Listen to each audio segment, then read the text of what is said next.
worth it ba ang pagiging OFW? Ito ba ay naniwala ka sa kasabihan na ang pagiging OFW ay siyang daan para umangat-angat kaunti ang ating buhay? Ano naman ang masasabi mo sa ating mga kababayan na nagkakaroon ng ibang pamilya dito sa Saudi Arabia?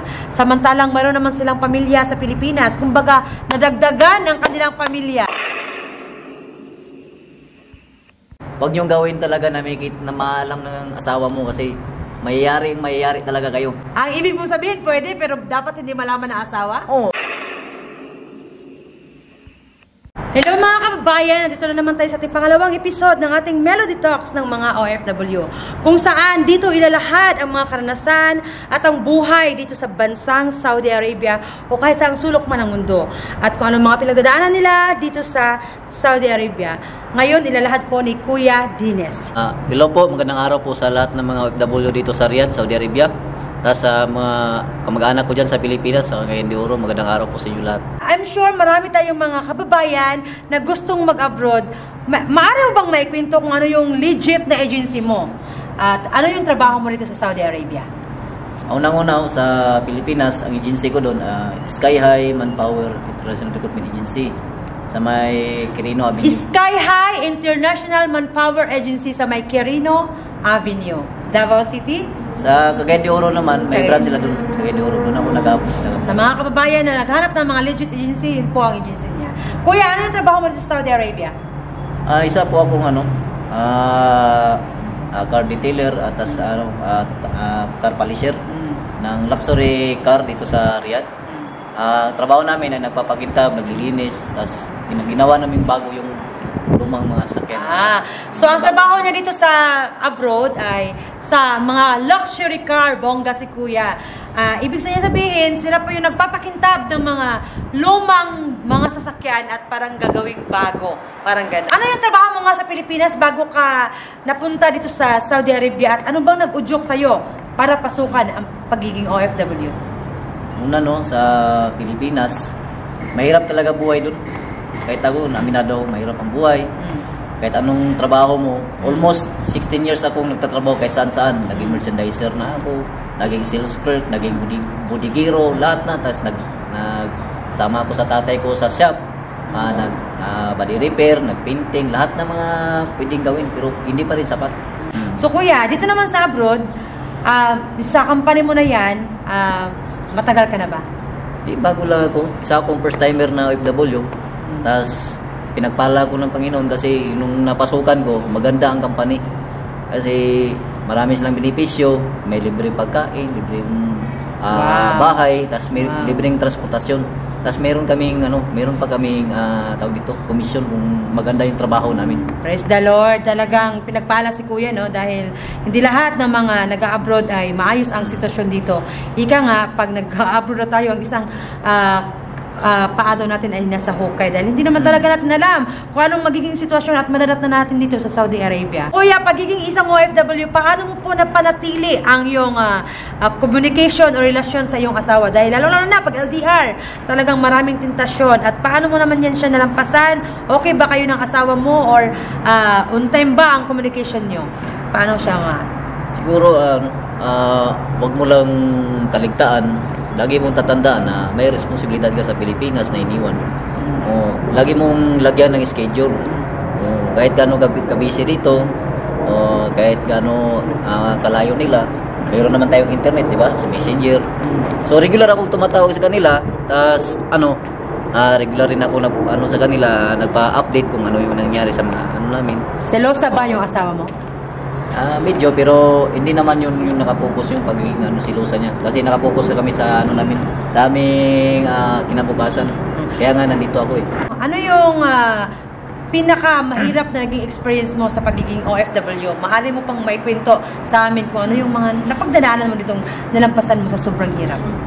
Siguro nung pagdating ko, kita ko yung mga kasama ko, parang di ako welcome, parang mabigat sa kanila. Ganun, mabigat din sa akin. Ganun talaga yan, Kuya. No? Lalo na pag baguhan ka, kailangan mong mag-adjust or makisama. Dahil pag hindi mo yan ginagawa mag-adjust, makisama, maaaring mapauwi ka ng maaga. So, dun talaga tayo nag-start. Yun talaga yung unang parang parang bigat yata yung buong paligid ko. Mga ilang buwan ka bago ka naka-move on at natanggap mo na, ito na yung buhay ko, ito na yung magiging environment ko. Wala na ako sa Pilipinas, mga ilang buwan yun. So, siguro nasa mga mahigit isang taon pa. Kasi matagal-tagal na bago kami nila tinanggap. So ngayon, masasabi bang okay ka na talaga sa company mo na yan? Ngayon, praise God. Kita ko naman yung mga kasama ko sa trabaho, naging close na kami. Talagang malakas ang niya, kapangyarihan ng Panginoon kung lalapit lang tayo sa kanya. Kasi lahat ng mga kasama ko, nagulat ako.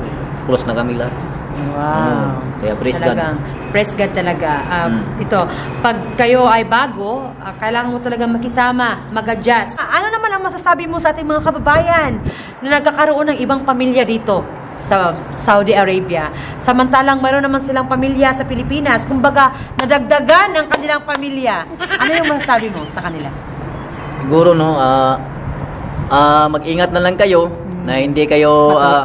hindi kayo marapi. Alam nyo na. Kasi kung nagagawa nyo man dito, tago ng tago, ganyan yung mga relasyon na yan, huwag nyo gawin talaga na maalam ng asawa mo kasi mayayari talaga kayo. Ang ibig mong sabihin, pwede, pero dapat hindi malaman ng asawa? Pero hindi naman sa ganun. Bawal talaga yan. Bawal talaga yan.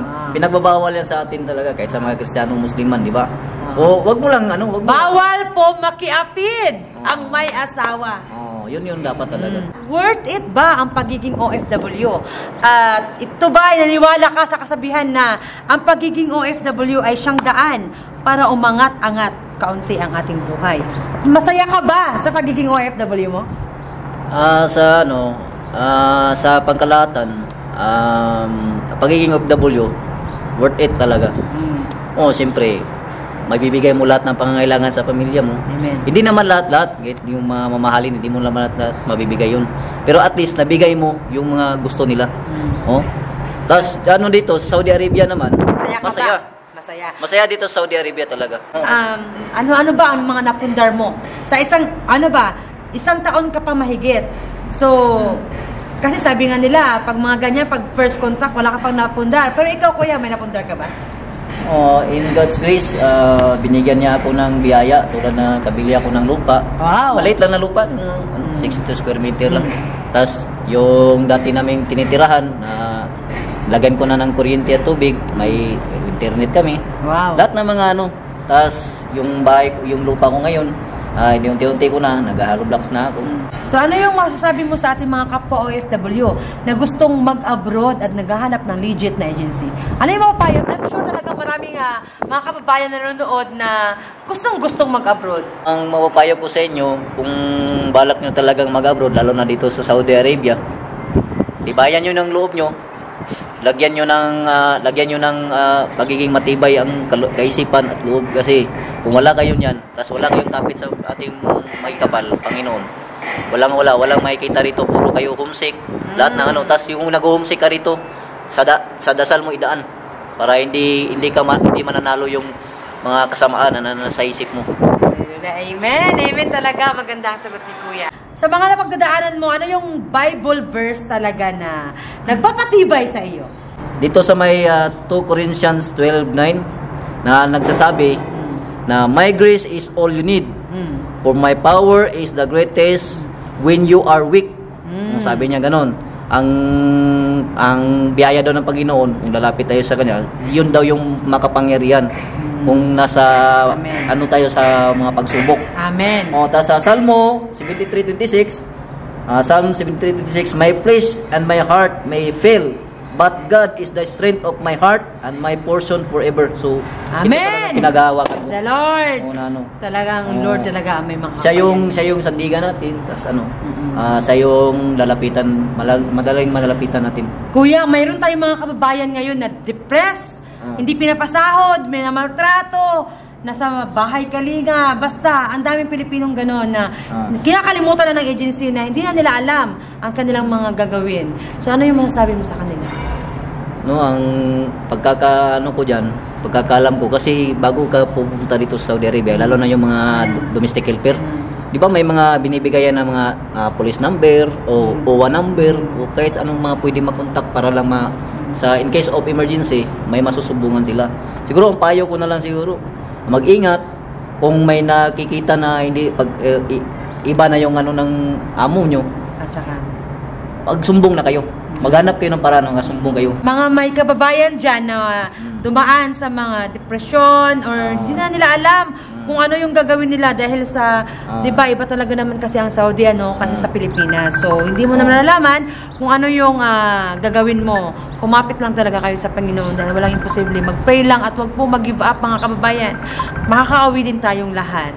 At yan lang po, no? Dito po natatapos ang ating second episode ng Melody Talks. Maghahanap po tayo sa next time ng ating mai-interview. At dyan po nagtatapos. Bye!